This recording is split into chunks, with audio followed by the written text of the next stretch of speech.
ओम मुनित्रयं नमस्कृत्य दुक्तिः परिभाव्य च वैयाकरणसिद्धान्तकौमुदीयं विरच्यते सर्वेभ्यः श्रोतृभ्यः नमः। अस्माभिः गतपाठे यद्यत् पठितं तद् एकवारं स्मरामः। वयं वैयाकरणसिद्धान्तकौमुदी इत्याख्यस्य ग्रन्थस्य तत्र अजन्तपुल्लिङ्गप्रकरणे भवामः। प्रकरणस्यास्य अस्माकं क्रमे 38 पाठः गतपाठः प्रवृत्तः। अस्मिन् 38 पाठे वयं तावत् तत्र न बहुव्रीहौ इति सूत्रस्थं विचारं कृतवन्तः। अस्य सूत्रस्य विमर्शः अस्माभिः क्रियमाणः वर्तते। तत्र तावत्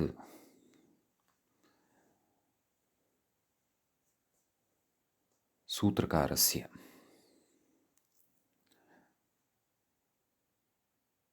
तत्र त्वत्कपितृकः मत्कपितृकः इति कप्रत्यययुक्तमेव रूपद्वयम् अपेक्षितं वर्तते। त्वकत्पितृकः मकत्पितृकः इति अकच् सहितं रूपद्वयं न भवेत् इति एतदर्थं न बहुव्रीहौ इत्यनेन सूत्रेण तत्र बहुव्रीहौ सर्वनामसंज्ञायाः निषेधः वक्तव्यः इति अयम् आरम्भः कृतः वर्तते न बहुव्रीहौ इति। अत्रैव अस्माभिः त्वकम्पिता यस्य अहकम्पिता यस्य इति लौकिकविग्रहवाक्ये त्वकम् अहकम् इति रूपद्वयं तत्र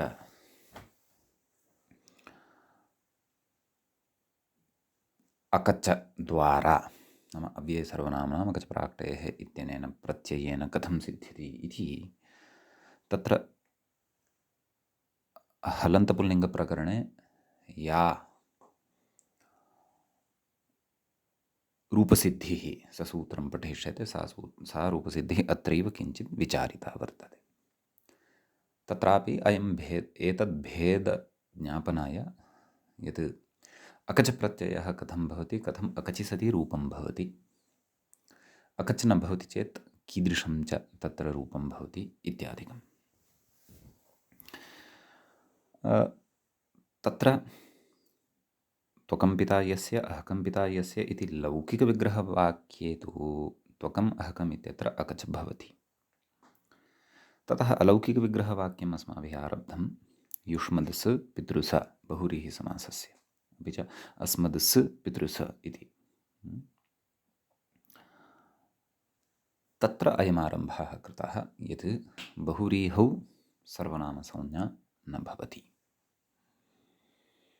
तत्रैव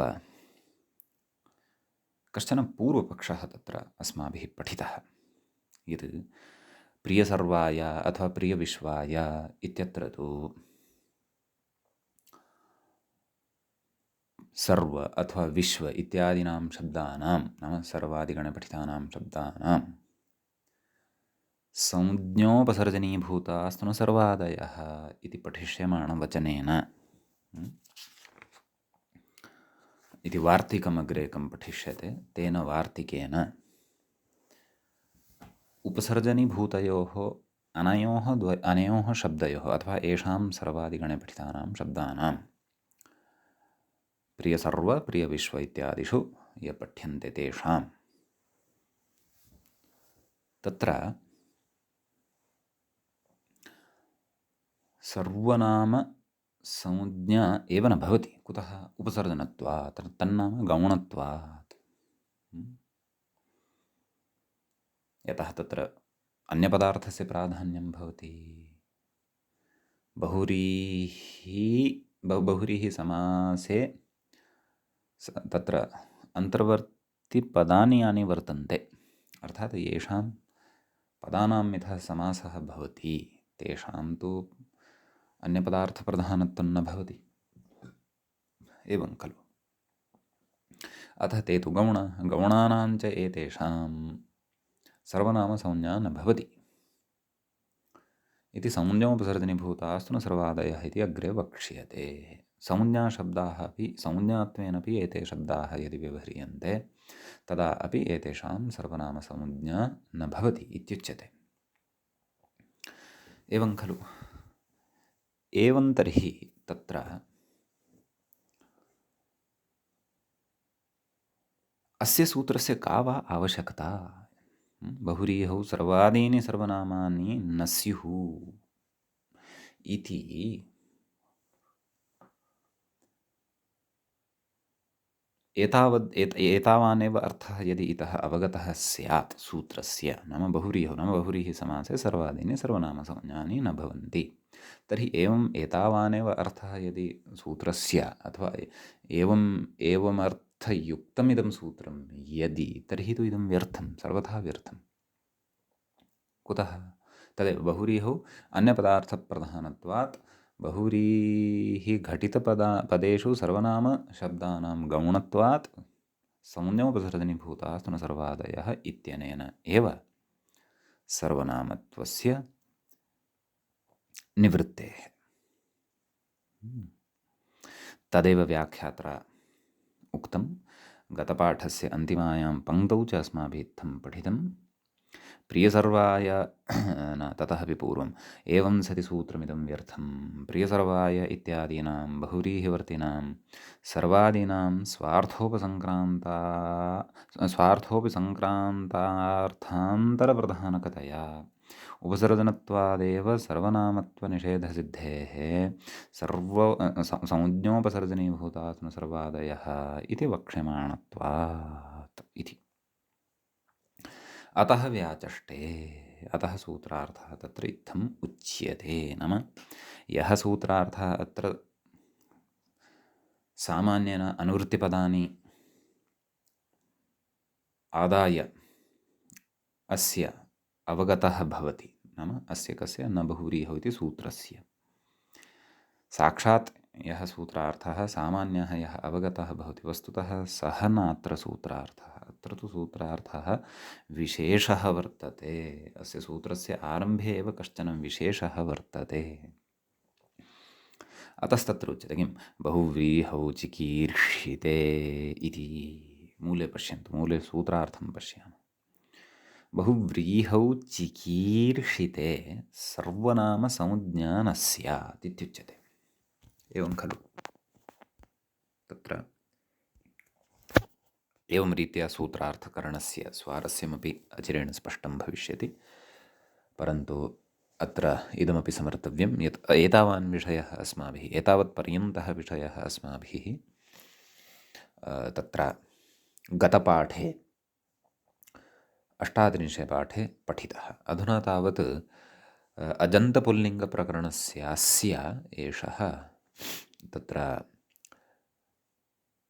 39 पाठः अथवा 39 पाठः भवति तत्र आरब्धः।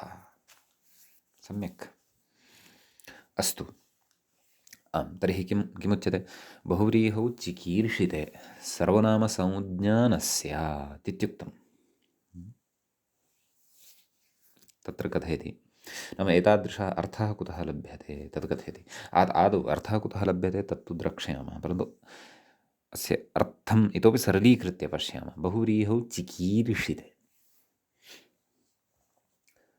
कर्तुम् इष्यते यत् तत् चिकीर्षितम्, अथवा कर्तुम् इष्टं चिकीर्षितं।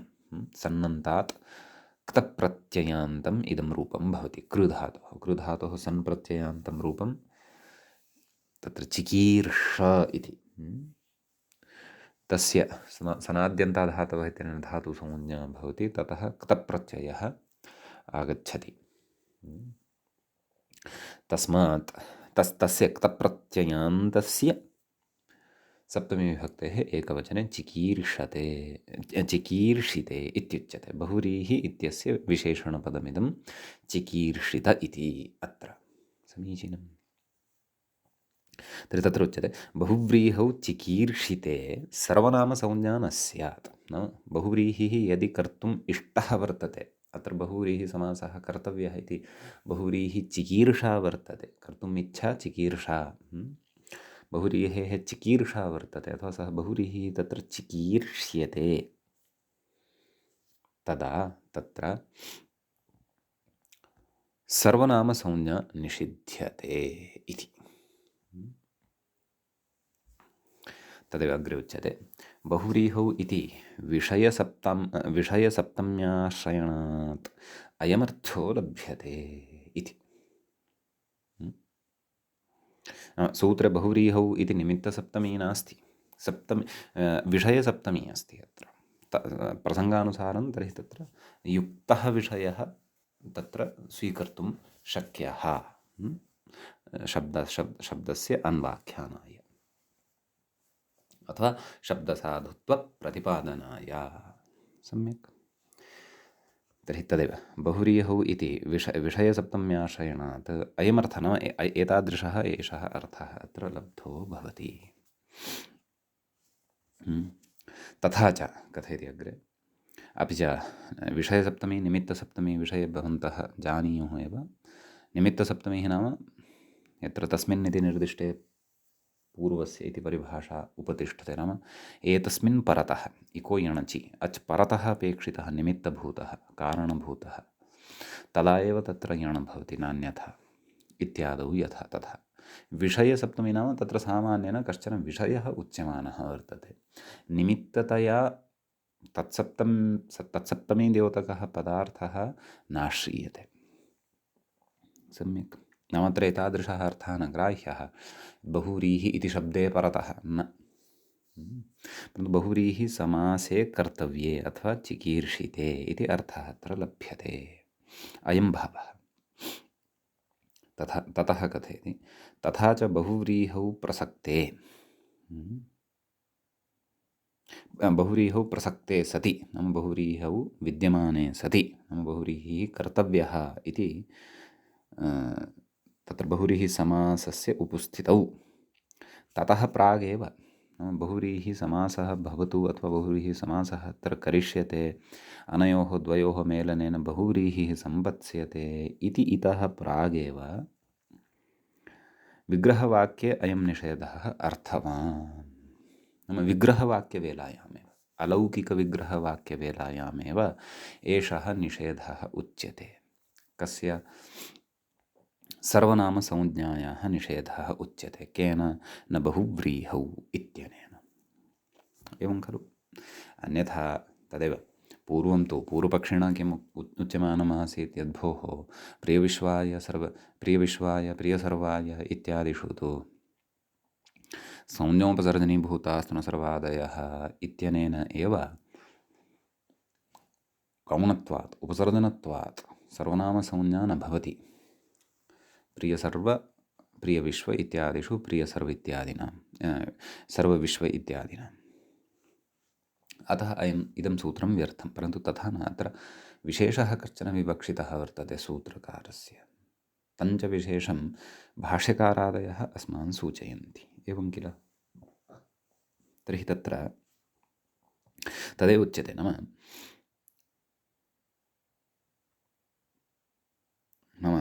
बहुव्रीहि समासकरणात् पूर्वमेव विग्रहवाक्य नाम अलौकिकविग्रहवाक्यस्य या अवस्था भवति, या च अस्माभिः आरब्धा एव वर्तते, बहुद्भिः च टिप्पणीपुस्तकेषु सा अवस्था लिखिता एव अस्ति, युष्मद्स पितृस अस्मदस पितृस उभयत्रापि। तत्रैव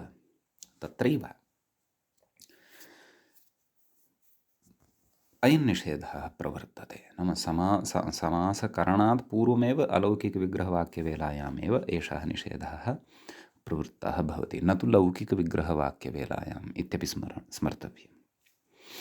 समीचीनम्। तर्हि अग्रे कथयति, एकार्थीभावात्मकसामर्थ्यस्य समासदशायामेव सत्त्वेन सामर्थ्यं द्विविधं भवति। व्यपेक्षासामर्थ्यम्, एकार्थीभावसामर्थ्यं।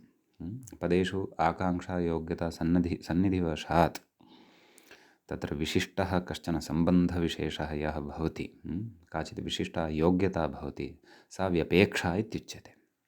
यत्र द्वाभ्यां पदाभ्याम् अथवा बहुभिः पदैः कस्यचन एकस्य मुख्यस्य अर्थस्य तत्र बोधः जायमानः भवति तत्र एकार्थीभावसामर्थ्यम् इत्युच्यते। तत् पदगतम् एकार्थीभावसामर्थ्यं भवति। सम्यक्। यथा राज्ञः पुरुषः,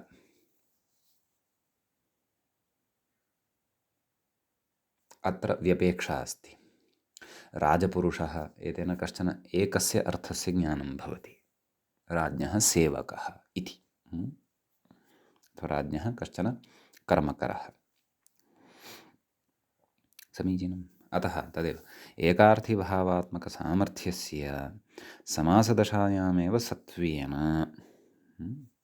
नाम समासदशायामेव एकार्थीभावसामर्थ्यं जायते, नाम समासानन्तरमेव एकस्य कस्यचन अर्थस्य प्रकटनं भवति सत्त्वेन। विग्रहवाक्ये तदभावेन, नाम विग्रहवाक्यवेलायां तु एकार्थीभावसामर्थ्यं न भवति। तदानीम् उक्तोपसर्जनत्वस्य अभावादिति भावः। नाम विग्रहवाक्यवेलायां तु यद् उपसर्जनत्वम् उच्यते, गौणत्वं यदुच्यते, स्वार्थोपसङ्क्रान्तार्थान्तरप्रधानकत्वं यदुच्यते तद् तु तत्र विग्रहवाक्यवेलायां न भवति। उपसर्जनत्वं तु बहुव्रीहौ विद्यमानानि पदानि समासात् परमेव प्राप्नुवन्ति, विग्रहवेलायां न प्राप्नुवन्ति। एवं खलु। अतः प्रकृते किं क्रियते? प्रकृते विग्रहवाक्यवेलायामेव सर्वनामसंज्ञायाः निषेधः उच्यते। तत्र नाम अलौकिकविग्रहवेलायाम्, अलौकिकविग्रहवाक्यवेलायां युष्मद् स पितृस अस्मद् स पितृस इत्यवस्थायामेव तत्र अलौकिकविग्रहवाक्य तत्र सर्वनामसंज्ञायाः निषेधः उच्यते। फलं किम्? अकच्च यथा न प्रवर्तेत। यतः एतन्न स्मर्तव्यम्। अत्र सर्वविधान् विचारान् शृण्वन्तः वयम् अत्र मुख्यभूतः यः अंशः सः न विस्मर्तव्यः। कः? यत्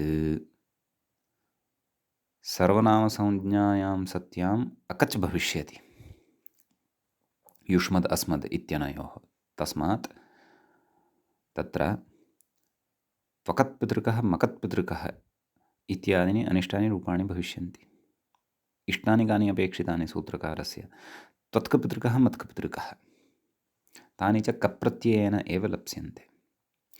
कप्रत्ययस्य बाधकः भवति अकच्, स च तदा प्रवर्त्स्यति यदि अलौकिकविग्रहवाक्यवेलायां सर्वनामसंज्ञा स्यात्।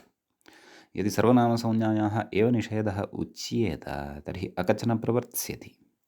तर्हि तु कप्रत्ययस्य, स्वार्थे कप्रत्ययस्य अथवा येषु येषु अर्थेषु कप्रत्ययः विहितः तस्य कप्रत्ययस्य अत्र अवकाशः भवत्येव इति विषयस्तु न विस्मर्तव्यः। इदमेव च अस्माभिः प्रतिपाद्यमानम् अस्ति अत्र। सम्यक्। तर्हि तदेव नाम अतः नाम एतावता तर्हि किमुच्यते? नाम भोः नवभूरियौ इति सर्वनामसंज्ञायाः निषेधकम् इदं सूत्रं व्यर्थम् इति तु न भ्रमितव्यं।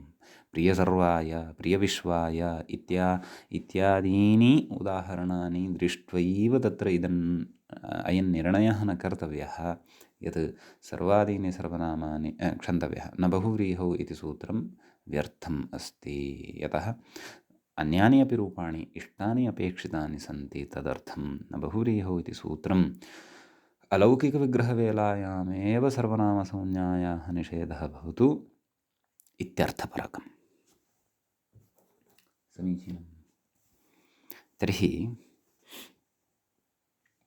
तत्र इदानीमग्रे उच्यते, पश्यन्तु किं कथयति। अथ लौकिकविग्रहवाक्यं दर्शयन् लक्ष्यभूतं बहुव्रीहिं दर्शयति इति। नाम लौकिकविग्रहवाक्यस्य प्रदर्शनं कुर्वन् बहुव्रीहिं दर्शयति। तच्च अस्माभिः पूर्वं विचारितं मूले अधुना उच्यमानमस्ति। किं? त्वकं पितेति। मूले पश्यन्तु। त्वकं पिता यस्य सः त्वत्कपितृकः। त्वत्कपितृकः तु निष्पन्नं रूपं यत् साधनीयं वर्तते, परन्तु लौकिकविग्रहवाक्यं किं तत्र? त्वकं पिता यस्य सः, एवमेव अहकं पिता यस्य सः मत्कपितृकः, अहकं पिता यस्य, अनयोः उभयोः अपि अलौकिकविग्रहः पूर्वमस्माभिः दृष्टः, पुनरपि अग्रे व्याख्यात्रा वक्ष्यते। किं? युष्मत्स् पितृस् इति कस्य अलौकिकविग्रहवाक्यं? कस्य अलौकिकविग्रहः एषः? त्वत्कपितृकः। अस्मदस् पितृस् इति कस्य अलौकिकविग्रहवाक्यम् अथवा कस्य अलौकिकविग्रहः एषः? मत्कपितृकः इत्यस्य। सम्यक्। ततः तत्र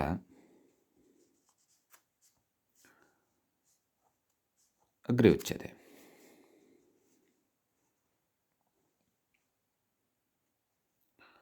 आम्,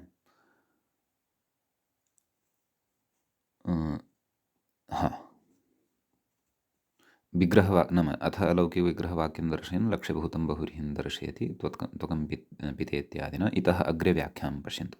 सर्वनामत्वाभावात् कप्रत्यये, एवं खलु? नाम सर्वनाम संज्ञायाः अभावात् कप्रत्यये सति प्रत्ययोत्तरपदयोश्च इति त्वमादेशे त्वत्क् मत्क् इति रूपम् इति। नाम अलौकिकविग्रहवाक्ये वदन्नस्ति एषः, एवं खलु? नाम इदानीम् अलौकिकविग्रहवाक्ये सर्वनामसंज्ञा तु नास्ति। सर्वनामसंज्ञा यदि नास्ति तर्हि अकच् न भविष्यति। टेः पूर्वं यः भवति, युष्मद् इत्यत्र अद् इत्यस्मात् पूर्वम्, अस्मद् इत्यत्रापि अद् इत्यस्मात् पूर्वम् अकच् तु न भविष्यति। तर्हि कः? क भविष्यति, कप्रत्ययः, अकचः। अकच् अस्य अपवादः भवति, परन्तु अकचः प्रवृत्तिः नास्ति, तर्हि कप्रत्ययः अपि तत्र न भवति। समीचीनम्। अतः तत्र कप्रत्यये सति युष्मद् का, अस्मद् का, सुपितृसु सुपितृसु इति उभयत्र तथैव भवति। यद्यपि सुबोधातुप्रातिपदिकव्यत्यनेन सुपां लोपः अत्र भवति, तर्हि स्थितिम् एवं चिन्तयन्ति। युष्मद् पितृ अस्मद् पितृ इत्यवस्थायाम् उभयत्र कप्रत्ययः, नाम युष्मद् शब्दात् अस्मद् शब्दात् च, एवं खलु? युष्मद्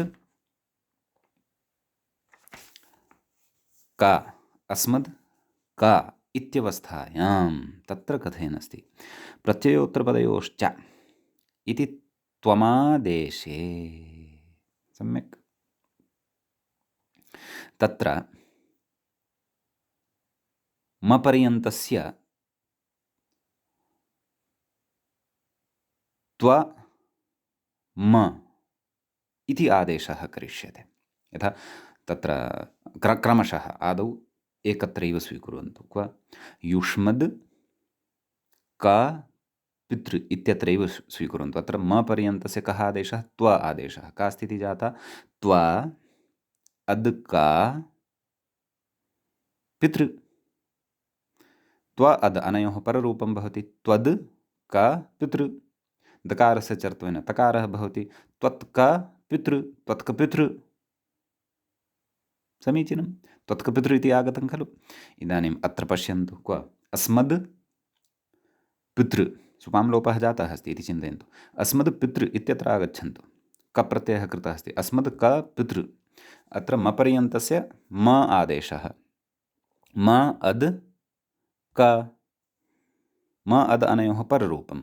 मद् क, खरिचचर्त्वेन दकारस्य तकारः मत् क पितृ, मत्क पितृ।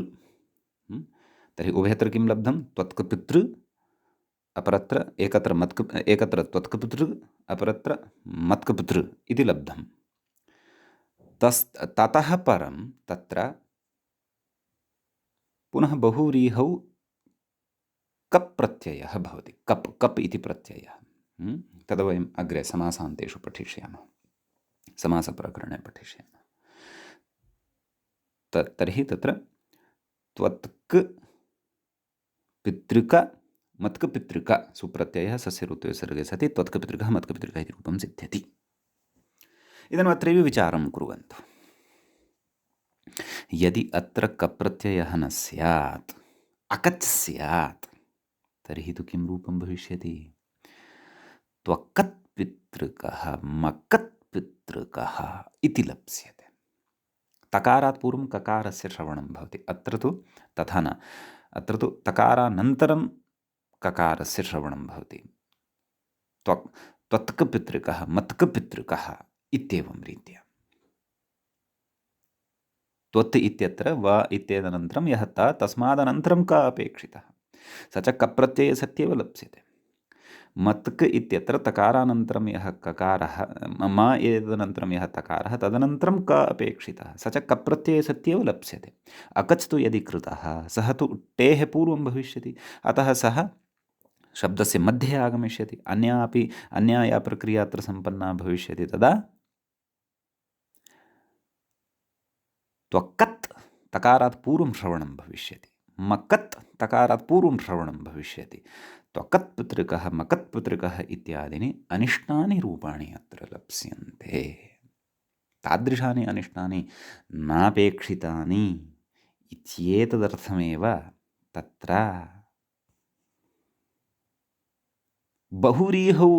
बहुव्रीहि चिकीर्षते, नाम बहुव्रीहिसमासः अत्र कर्तव्यः इति ततः पूर्वमेव अलौकिकविग्रहवाक्यवेलायामेव सर्वनामसंज्ञायाः निषेधः उच्यते।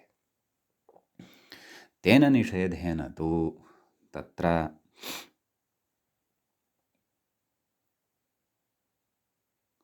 किं भवति इति चेत्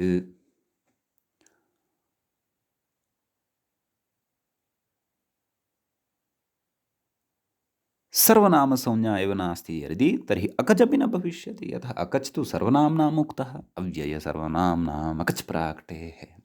अव्ययानामपि उक्तः, परन्तु एतद्वयं तु न अव्ययं खलु इत्यस्ति विषयः। ततः अग्रे किं कथयति, नाम एतावता यत् प्रतिपादितं तद् वस्तुतः इदमेव अस्माभिः अत्र अवगन्तव्यम् अस्ति, परन्तु मूलम् आदाय व्याख्यानं च आदाय एषः एव विषयः इदानीम् अग्रे श्रोतव्यः वर्तते, ज्ञातव्यः इतोपि वर्तते। वस्तुतः एतावत् ज्ञातं चेत् ज्ञातं सर्वम् इत्येव, परन्तु अन्येपि अत्र नाम विचाराः उक्ताः सन्ति, अथवा एष एव विषयः यः अग्रिमाभिः पङ्क्तिभिः उक्तः, ताः पङ्क्तयः अपि पठनीयाः। अग्रे कथयति, ननु बहुव्रीहिप्रवृत्तेः प्राग् अलौकिकविग्रहवाक्ये सर्वनामत्वनिषेधात् त्वकं पिता इति कथं लौकिकविग्रहवाक्यप्रदर्शनम् इत्यत आह इहेति। अवतरणिका अवगता खलु, नाम पूर्वपक्षिणा यः प्रश्नः कृतः सः अवगतः खलु। नाम बहुव्रीहेः प्रवृत्तेः प्राग् अलौकिकविग्रहवाक्ये सर्वनामत्वस्य निषेधः खलु उच्यते। तर्हि लौकिकविग्रहवाक्ये त्वकं पिता, अपि च अत्र अहकं पिता इत्यपि योजनीयं। त्वकं पिता यस्य, अहकं पिता यस्य, तत्र तु अस्माभिः सर्वनाम, तत्र तु अस्माभिः अकच एव कृतः। अकच् च नाम लौकिकविग्रहवाक्ये त्वकम् अहकम् इति यत् श्रूयते, तत्र तु अकच एव कृतः। अकचश्च श्रवणेन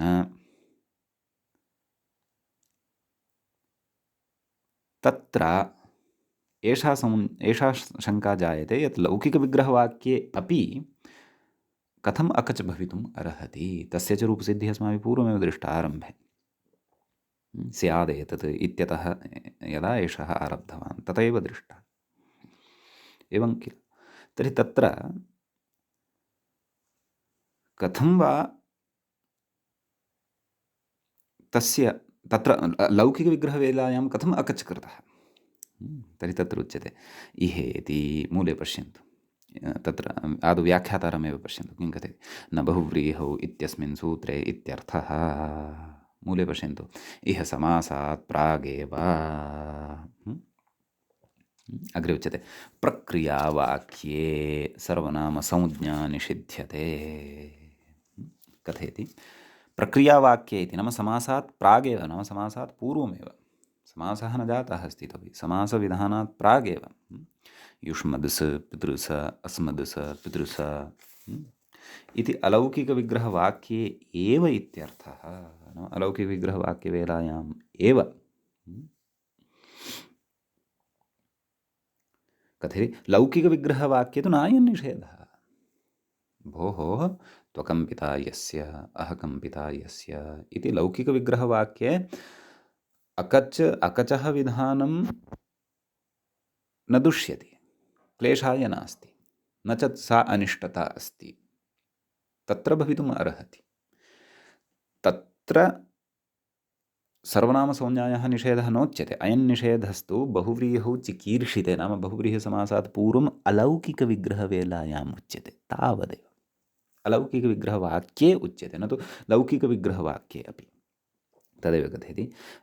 लौकिकविग्रहवाक्ये तु नायं निषेधः। कुतः? अग्रे कथयति, बहुव्रीहिवत्तस्य स्वार्थे परिनिष्ठितत्वेन स्वतन्त्रप्रयोगार्हतया बहुव्रीहेस्तत्र चिकीर्षतत्वाभावात् कारणं कथयति। नाम सूत्रार्थः कः? बहुव्रीहौ चिकीर्षिते इति खलु उच्यते। बहुव्रीहौ चिकीर्षिते सर्वनामसंज्ञा न भवति, नाम सर्वादिगणे पठितानां शब्दानां सर्वनामसंज्ञा न भवति इति खलु उच्यते। तर्हि तदेव कथयति, नाम बहुव्रीहिवत्तस्य स्वार्थे परिनिष्ठितत्वेन, नाम तत्र बहुव्रीहि समासवत् तत्र स्वार्थे परिनिष्ठितत्वेन, नाम स्वार्थे, स्वस्य अर्थः स्वार्थः, स्वार्थे परिनिष्ठितत्वेन, परिनिष्ठितत्वं नाम कृतसन्धिकार्यत्वेन, अथवा तत्र अकच् प्रत्ययसहिता तत्र या कापि तत्र अन्वाख्यानप्रक्रिया वर्तते, नाम सूत्राणां माध्यमेन या कापि तत्र प्रक्रिया सम्पन्ना भवति, नाम तेषां शब्दानाम् अकचसहितानां यः अकच् तत्र स्वार्थे विहितः वर्तते, स्वार्थे अकच् प्रत्ययसहितत्वेन तेषां यद् रूपं लब्धं वर्तते लौकिकविग्रहवाक्ये, कथयति, स्वतन्त्रप्रयोगार्हतया, नाम तेषां स्वातन्त्र्येण प्रयोगः भवितुम् अर्हति, लोके तेषां प्रयोगः भवितुम् अर्हति। बहुव्रीहेस्तत्र चिकीर्षितत्वाभावात्। लौकिकविग्रहवाक्ये तु बहुव्रीहिः नैव चिकीर्ष्यते, बहुव्रीहिः कर्तुं नेष्यते। बहुव्रीहिः कदा? नाम अथवा समासविवक्षा अथवा समासकरणं कुतः आरभ्यते? तदेव अलौकिकविग्रहवाक्यं स्थाप्यते, तदनन्तरं तत्र समासः उच्यते। लौकिकविग्रहवाक्यं तु लोके व्यवहर्तुं शक्यते, तत्र समासः कर्तव्यः एव इति न भवति खलु। अतः बहुव्रीहिः लौकिकविग्रहवाक्ये न चिकीर्षितः भवति, अलौकिकविग्रहवाक्ये चिकीर्षितः भवति। अर्थात् अलौकिकविग्रहवाक्यादारभ्य बहुव्रीहेः तत्र समासस्य तत्र विवक्षा, चिकीर्षा क्रियते। सम्यक् कथयति, अलौकिकविग्रहात्मके प्रक्रियावाक्ये एव तस्य चिकीर्षितत्वात्, नाम बहुव्रीहेः चिकीर्षितत्वं तु अलौकिकविग्रहवाक्ये एव भवति, न तु लौकिकविग्रहवाक्ये एव भवति। चिकीर्षित्वात् इति जातमस्ति मम पुस्तके, पाठदोषः अस्ति, तत्र चिकीर्षितत्वात् इति कुर्वन्तु। एवं किल। तर्हि कोऽभिप्रायः इति चेत् तत्र नाम आहत्य एतावता ज्ञातं यत् भोः लौकिकविग्रहवाक्ये अकचं कर्तुं शक्नुमः, तत्र सर्वनामसंज्ञायाः निषेधः नोच्यते, यतः तत्र बहुव्रीहिः नेष्यते। बहुव्रीहिः तु ततः अग्रे अलौकिकविग्रहवाक्यवेदायां बहुव्रीहिः चिकीर्ष्यते, तत्रैव बहुव्रीहौ सर्वनामसंज्ञायाः निषेधः उच्यते, येन अकच् न स्यात्, परन्तु कप्रत्यय एव स्यात्। अकचि सति तु अनिष्टं रूपं लभ्यते, कप्रत्यये पक्षे तु इष्टं रूपं लभ्यते इति वयं जानीमः एव। एवं खलु। अग्रे कथयति, यथा चैतत् तथा समासनिरूपणे वक्ष्यते इति। समासप्रकरणे अग्रे वयं यथा अत्र अस्माभिः इदम् उक्तं तद् अग्रे समासप्रकरणे इदं सर्वमपि विस्तरेण अस्माभिः तत्र वक्ष्यते, तत्र प्रतिपादयिष्यते इति। एवं खलु। अग्रे उच्यते, ननु अलौकिकविग्रहवाक्ये मास्तु सर्वनामता निषेधः को दोषः एवं किल तत्र उच्यते नाम अलौकिकविग्रहवाक्ये सर्वनामता निषेधः नाम न बहुव्रीहौ इत्यनेन सर्वनामसंज्ञायाः यः निषेधः उच्यमानः वर्तते सः मास्तु को वा दोषः तत्र दोषः यद्यपि अस्माभिः ज्ञातः एव तथापि परन्तु तमेव विषयम् इदानीं ग्रन्थदिशा पठन्तः स्मः वयं तत्राह अन्यथेति मूले पश्यन्तु अन्यथा लौकिकविग्रहवाक्ये इव तत्रापि अकच प्रवर्तेत इति एवं खलु तदेव कथयति न बहुव्रीहौ इति अलौकिकविग्रहवाक्ये निषेधाभावे सतीत्यर्थः सम्यक्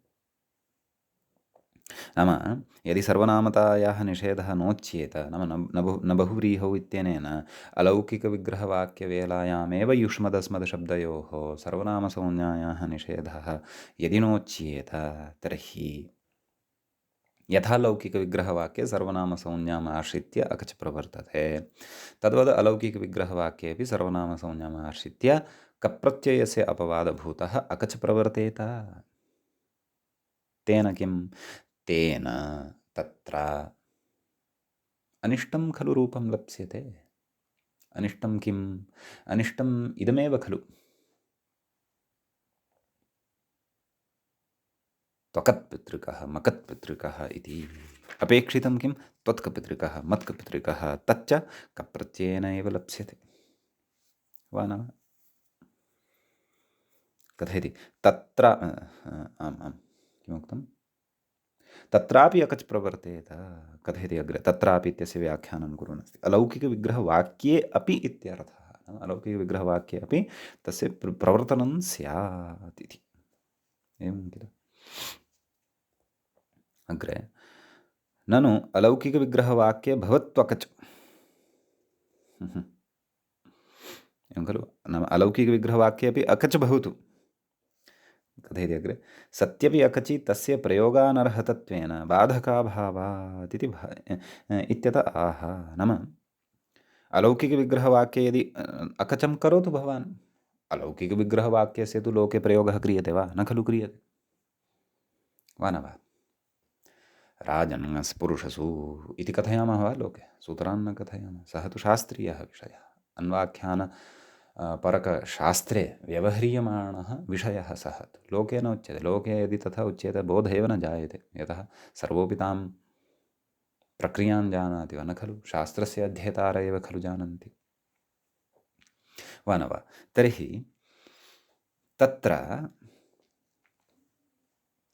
भवतु अकच अलौकिकविग्रहवाक्यस्य तु लोके प्रयोगः न भवति तदेव कथयति तस्य प्रयोगानर्हतत्वेन बाधकाभावात् इति तर्हि प्रयोगः एव न भवति तर्हि का वा अपेक्षा तत्र सर्वनामसंज्ञायाः निषेधकरणद्वारा तत्र अकचः निवृत्त्यर्थं का वा अपेक्षा अस्ति अतः कथयति सचेति स च समासेऽपि श्रूयेत इत्युच्यते कथयति अलौकिकविग्रहवाक्ये श्रुतस्य लौकिकविग्रहवाक्ये समासे च श्रवणनियमादिति भावः इति नाम अलौकिकविग्रहवाक्ये यः श्रूयते एवं खलु तस्य लौकिकविग्रहवाक्ये अपि श्रवणं भवति समासेऽपि श्रवणं भवति वा न वा राजन् स्पुरुषसु इति अलौकिकविग्रहवाक्यं खलु तत्र राजन् इति शब्दः पुरुष इति च शब्दः तयोः उभयोः लौकिकविग्रहवाक्येपि श्रवणं भवत्येव खलु राज्ञः पुरुषः अत्र निष्पन्नं अत्र परिनिष्ठितं पदं वर्तते नाम सु इत्यस्य स्थाने ङस् इत्यस्य सस्यऋत्वविसर्गे सति राज्ञः इति जातं पुरुषः इत्यस्य सु इत्यस्य सस्यऋत्वविसर्गे सति पुरुषः इति जातं वा न वा परन्तु उभयोः श्रवणं लौकिकविग्रहवाक्येपि अस्ति खलु पुनश्च समासेऽपि अस्ति राजपुरुषः इत्यत्र पदद्वयमपि अस्ति राजन् इत्यपि अस्ति पुरुष इत्यपि अस्ति उभयोः तत्र सत्वं वर्तते विद्यमानता वर्तते इत्यर्थः एवं खलु तर्हि तत्र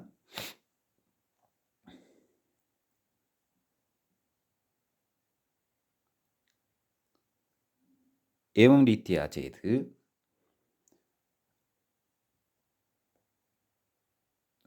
अलौकिकविग्रहवाक्ये एव यदि अकच् प्रवृत्तः तर्हि निश्चयेन तस्य समासे अपि उपस्थितिः भविष्यति। यथा अलौकिकविग्रहवाक्ये विद्यमानानां पदानामेव खलु समासः क्रियते।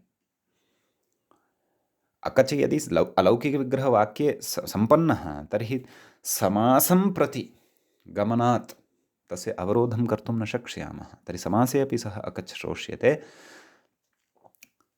त्वकत्पितृकः मकत्पितृकः इत्यादीनि अनिष्टानि रूपाणि भविष्यन्ति। अतः किं कर्तव्यम्? अतः अलौकिकविग्रहवाक्यवेलायामेव सर्वनामसंज्ञायाः निषेधः वक्तव्यः। येन नाम येन निषेधेन तत्र अकच न प्रवर्तेत। सर्वनामसंज्ञाम् आश्रित्य यः प्रवर्तते, सर्वनामसंज्ञैव नास्ति तर्हि अकजपि कुतः? अतः कप्रत्ययः सुखेन अत्र भवितुम् अर्हिष्यति। सम्यक्।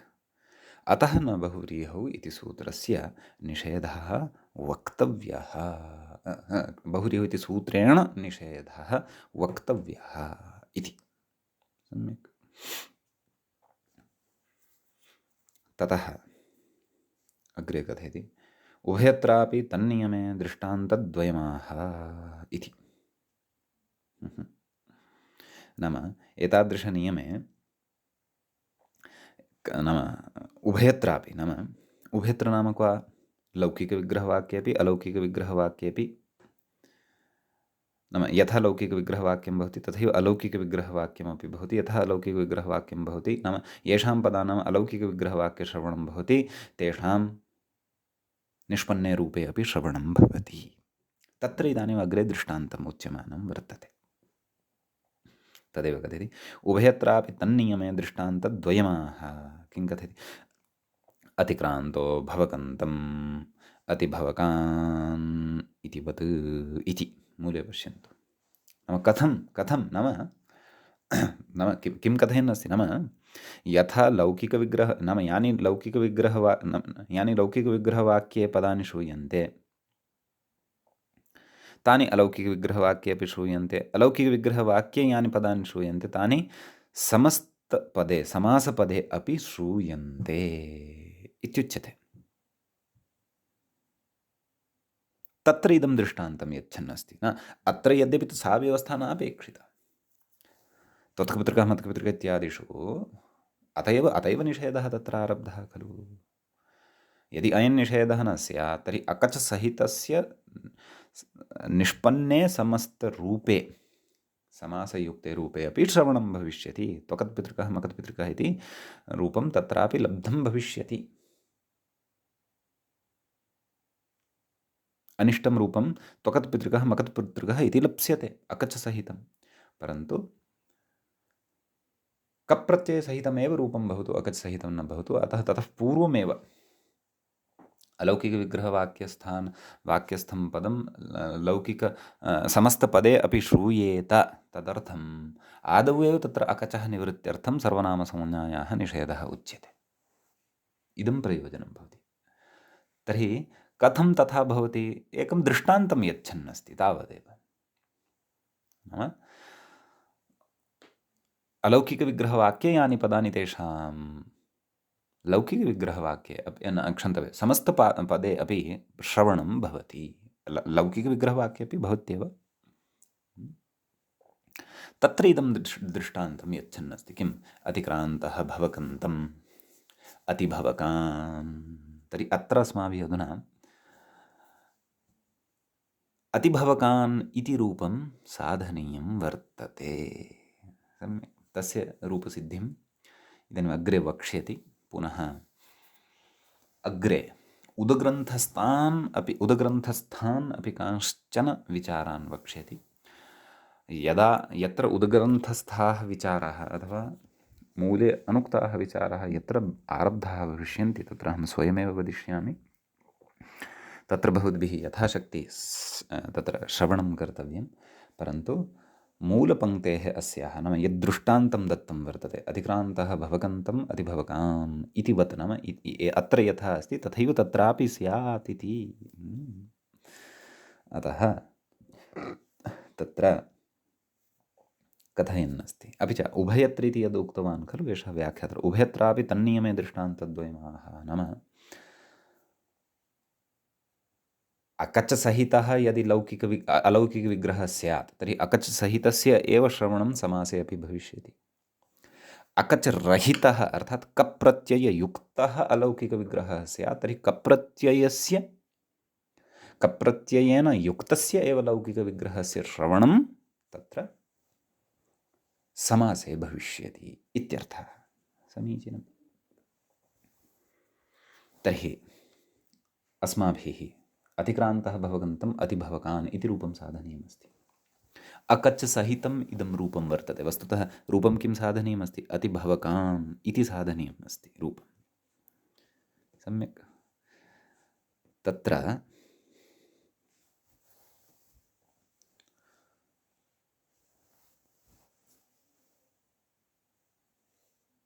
अकचरहितम् एतद् वाक्यं यदि वदामः तर्हि कथं भविष्यति तदपि शृण्वन्तु आदौ भवतां स्पष्टता भविष्यति। अतिक्रान्तः भवन्तम् अतिभवान् अतिक्रान्तः भवन्तम् अतिभवान् एवं रीत्या रूपम् अकचरहितम् अकचसहितं रूपम् अतिक्रान्तः भवकन्तम् अतिभवकान् इति एवं रीत्या भविष्यति। अर्थात् अतिभवकान् इति प्रथमाविभक्तेः एकवचनान्तं रूपम् अत्र साधनीयम् अस्ति अस्माभिः अकचसहितं। समीचीनं।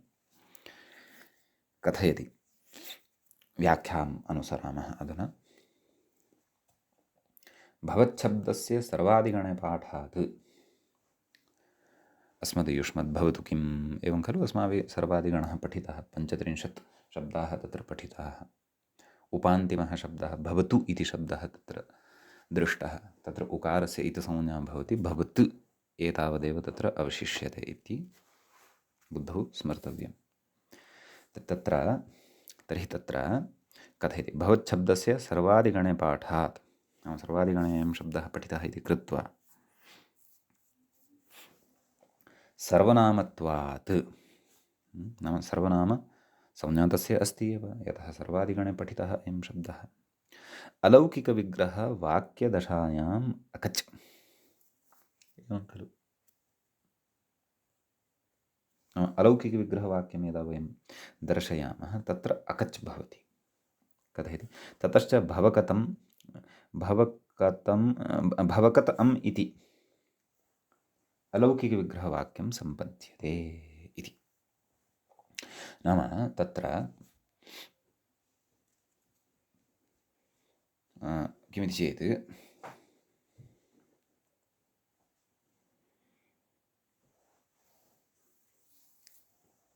वस्तुतः लौकिकविग्रहवाक्यम् अस्ति खलु यत् अतिक्रान्तः भवकन्तं तत्रापि अकच अस्ति। अन्यथा भवत्शब्दस्य द्वितीया विभक्तेः एकवचने किं रूपं भवति? भवन्तम्। अकचसहितं यदि वदामः तर्हि भवकन्तं। यतोहि अकचसहितः मूलशब्दः कः भविष्यति? भवति इति न भविष्यति। मूलशब्दः वस्तुतः कः? भवति इति अस्ति। तस्य अकच इति प्रत्ययः विहितः। स च टेः प्राक् केन सूत्रेण? अव्ययसर्वनाम्नाम् अकच प्राक् टेः इत्यनेन टेः प्रागेव सः।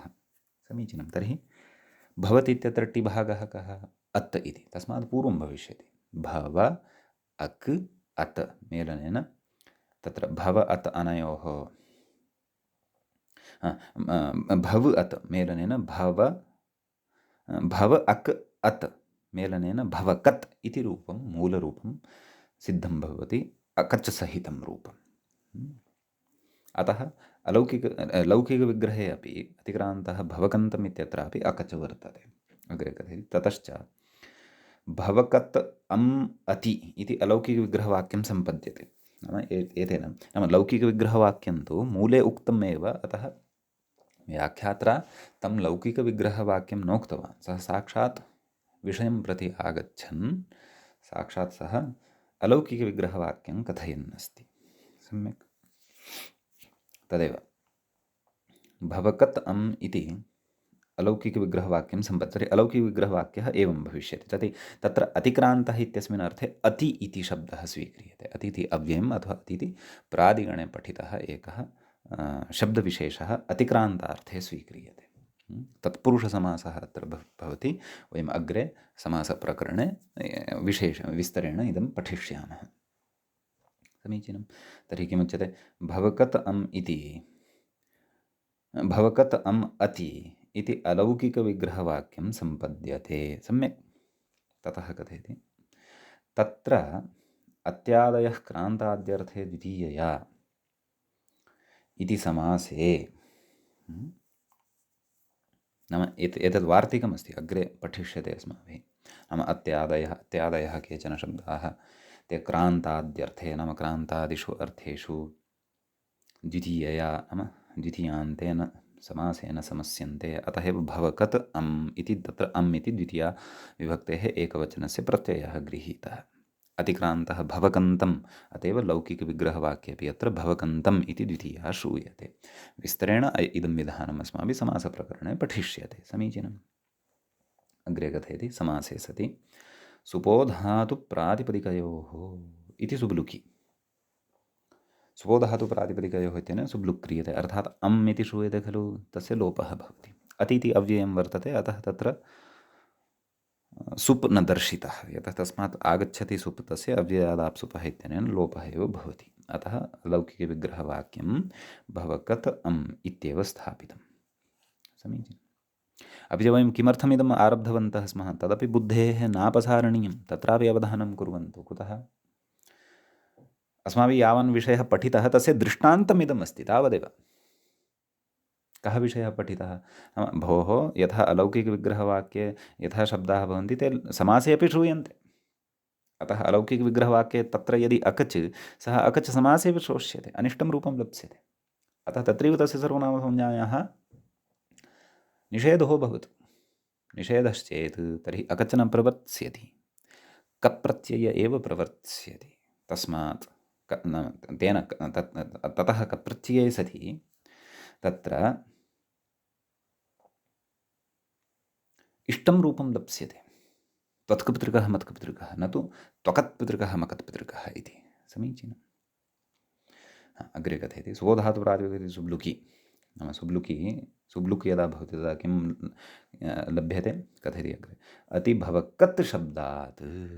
एवं खलु? अति इत्यस्य पूर्वनिपातः भवति।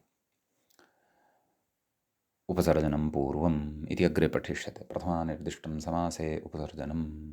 ततः नाम एतेन सूत्रेण उच्यते उपसर्जनं किं भवति। उपसर्जनं बहुविधम् अस्ति। अत्र उपसर्जनम् इत्यस्य गौणः इत्यर्थः न। तत्तु संज्ञोपसर्जनीभूतास्तु इति यद् सद्यः एव चर्चितम् अस्माभिः पूर्वं, सः अर्थः न अत्र। अयम् उपसर्जनशब्दः पारिभाषिकः, अत्र न चर्चितः, परन्तु विग्रहे भवकत् अम् अति इति खलु प्रयुक्तम्। अम् इति लुप्तः, का स्थितिः? भवकत् अति। तर्हि अति इत्यस्य पूर्वं प्रयोगः कर्तव्यः वा, भवकत् इत्यस्य पूर्वं प्रयोगः कर्तव्यः वा इति जिज्ञासायां तत्र अग्रे नियमाः वक्ष्यन्ते सूत्रकारेण। तत्र प्रथमानिर्दिष्टं समासोपसर्जनमित्येकं वक्ष्यते। तदनन्तरं तत्र अति इत्यस्य च अति इत्यस्य उपसर्जनसंज्ञा भवति, तस्य उपसर्जनं पूर्वम् इत्यनेन पूर्वनिपातः भवति। अतः अतिभवकत् इति लभ्यते इति भावः। सम्यक्। तर्हि तत्र उच्यते किम्? अतिभवकत् शब्दात् प्रथमैकवचने अतिभवकाम् इति रूपम्। तर्हि पश्यन्तु, अतिभवकत् इति शब्दः मूलशब्दः सम्पन्नः, तस्य प्रथमाविभक्तेः एकवचने यथा भवति इति शब्दस्य पुल्लिङ्गे प्रथमाविभक्तेः एकवचने भवान् इति खलु भवति।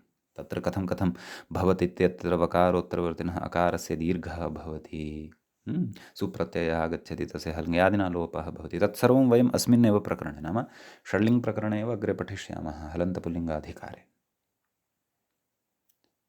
कञ्चन विषयम् अत्र अजन्तपुल्लिङ्गप्रकरणे अपि पठिष्यामः। समीचीनं। परन्तु तत्र अतिभवकान् इति अकचसहितं रूपं, यथा अतिभवान् अथवा भवत् शब्दस्य भवान् इति प्रथमाविभक्तेः एकवचने भवेत्, अतिभवत् इति शब्दस्य च प्रथमाविभक्तेः एकवचने अतिभवान् इति भवेत्, तथा अकचसहितस्य अतिभवकत् इति शब्दस्य प्रथमाविभक्तेः एकवचने अतिभवकान् इति रूपं भवति इत्यर्थः। सम्यक्। ततः कथयति समासाभावपक्षे तु नाम एतावता अतिभवकान् इति साधितम्। अग्रे कथति समासाभावपक्षे तु समासः यदा न भवति तदा तु भवकन्तम् अतिक्रान्तः इति लौकिकविग्रहवाक्यं भवति, यच्च मूले अपि उक्तं वर्तते, अतिक्रान्तः भवकन्तम् इत्युक्तं खलु। तदा तु लौकिकविग्रहवाक्यं भवति। कथयति तत्र समासदशायां भवच्छब्दार्थस्य नाम समासदशायां यः नाम समासे यः भवच्छब्दः श्रूयते अकचसहितः, कथयति भवच्छब्दार्थस्य स्वोपसङ्क्रान्तार्थान्तरप्रधानतया अर्थात् गौणतया उपसर्जनत्वेपि नाम गौणत्वे अपि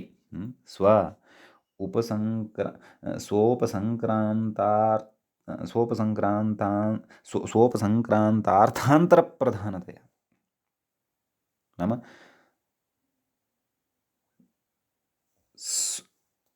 स्व उपसङ्क्रान्तार्थ स्व नाम स्वस्मिन् उपसङ्क्रान्तः वर्तते, उपसङ्क्रान्तं यद् वर्तते अर्थान्तरं नाम अपरस्य अर्थस्य प्रधानतया नाम तस्य नाम भवत्शब्दः यः वर्तते तस्य अर्थः तत्र स्वीक्रियमाणः अस्ति इति अस्ति वा? न खलु। तत्र अतिभवकान् इत्यस्य अर्थः कः? भवान् इति अर्थः न, परन्तु भवन्तम् अतिक्रान्तः यः सः अतिभवान् अस्ति। यथा भवानेव चिन्तयतु, भवान् कश्चन श्रोता मां शृण्वन् अस्ति, अहं यदि भवन्तम् अतिक्रान्तः अस्मि तर्हि अहम् अतिभवकान् अस्मि, अतिभवन्तम् अस्मि। अकचसहिते रूपे तु अतिभवकान् अहम् अस्मि।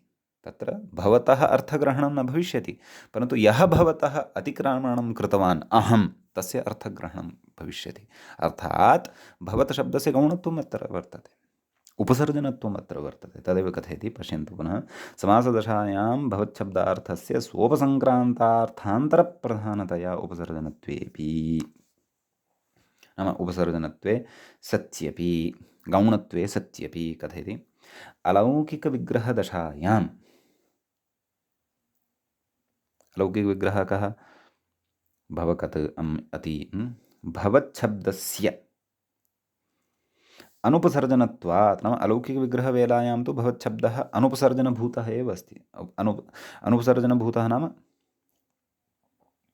मुख्यः, उपसर्जनं गौणम्, अनुपसर्जनं मुख्यं।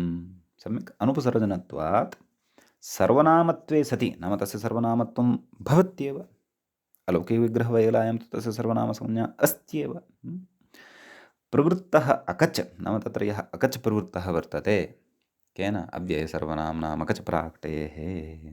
अतिक्रान्तः भवकन्तम् इति लौकिकविग्रहवाक्ये अतिभवकान् इति समासे च अनुवर्तते। नाम लौकिकविग्रहवाक्येपि तस्य श्रवणं भवत्येव, समासे अपि तस्य श्रवणं भवत्येव, अनुवर्तते। नाम तत्रापि तस्य अनुवृत्तिः नाम तस्य तत्र सङ्क्रान्तिः, तस्य उपस्थितिः तत्रापि भवत्येव। कथयति लौकिकविग्रहदशायां भवच्छब्दस्य उक्तरीत्या अनुपसर्जनत्वात् लौकिकविग्रहवेलायामपि भवच्छब्दस्य अनुपसर्जनत्वं भवत्येव, अर्थात् मुख्यत्वं भवत्येव, गौणत्वं न भवत्येव इति उच्यते। अत्र अग्रेपि एका पङ्क्तिः वर्तते, समासे तस्य उपसर्जनत्वे अपि नाम समासे तु तस्य उपसर्जन नाम गौणत्वे अपि योनीभूत अलौकिकविग्रहदशायां प्रवृत्तस्य अकचः निवर्तकाभावात्। एवं खलु। नाम समासे तस्य उपसर्जनत्वे नाम समासे तस्य भवच्छब्दस्य उपसर्जनत्वम् अस्ति नाम गौणत्वम् अस्ति, तथापि योनिभूत अलौकिकविग्रहदशायां नाम समासस्य योनिभूत अवस्था नाम मूलावस्था, योनिभूतावस्था नाम मूला अवस्था तस्य या वर्तते का अलौकिकविग्रहदशा या वर्तते, दशायां प्रवृत्तस्य अकचः निवर्तकाभावात्। यः अकच् तत्र प्रवृत्तः वर्तते तस्य निवृत्तिः न भवति, सः तत्र भवत्येव। कुतः? यतः तत्र तस्य सर्वनामसंज्ञा अस्त्येव। गौणत्वं तु तस्य कदा? गौणत्वं समासे, न तु अलौकिकविग्रहवेलायां। परन्तु अलौकिकविग्रहवेलायां यः अकच् सः समासेऽपि श्रोष्यते, तस्य श्रवणं समासेऽपि भविष्यत्येव। समासे न भविष्यति इति न, एवं खलु? तर्हि एवमेव तत्रापि यद्यपि अत्र अग्रेपि बहु किमपि वदिष्यति, परन्तु अत्र इतोपि इदं स्मर्तव्यम्। एवमेव तत्रापि नाम सः सम्बन्धः अपि बुद्धौ स्थापनीयः। तत्र नाम क्व? त्वत्कपितृकः मत्कपितृकः इत्यत्रापि यदि अकच् अलौकिकविग्रहवेलायाम् अपि सर्वनामसंज्ञाम् आश्रित्य प्रवृत्तः, तर्हि तस्य समासे अपि श्रवणं भविष्यति। ततः त्वकत्पितृकः मकत्पितृकः क्षन्तव्यः, त्वकत्पितृकः मकत्पितृकः इत्यादीनि अनिष्टानि रूपाणि लप्स्यन्ते। अतः किं कर्तव्यम्? अलौकिकविग्रहवेलायामेव तस्य सर्वनामसंज्ञायाः निषेधः वक्तव्यः। तस्मात् अकचपि न भविष्यति। अकच न भविष्यति चेत् कप्रत्ययः भविष्यति। कप्रत्ययः भविष्यति चेत् त्वत्कपितृकः मत्कपितृकः इति अनिष्टानि इष्टानि रूपाणि लप्स्यन्ते। सम्यक्। अत्र अस्ति इतोपि वक्तव्यं ग्रन्थकारेण, ग्रन्थकारेण तु दृष्टान्तं दत्तं यद् दातव्यं, व्याख्यात्रा इतोपि अस्ति वक्तव्यं। तत्सर्वं वयं प्राक्तनं पठितं संस्मृत्य अग्रिमे पाठे पठिष्यामः। अद्यतनपाठः तावत् अत्रैव उपसंह्रियते। अत्रैव वयं मङ्गलं कुर्मः। मुनित्रयं नमस्कृत्य उक्तिः परिभाव्य च वैयाकरणसिद्धान्तकौमुदीयं विरच्यते। एवञ्च अजन्तपुल्लिङ्गप्रकरणस्यास्य अस्माकं क्रमे तत्र ऊनचत्वारिंशः पाठः अथवा 39तमः पाठः अथवा 39 पाठः सम्पन्नतां गतः। नमः सर्वेभ्यः श्रोतृभ्यः।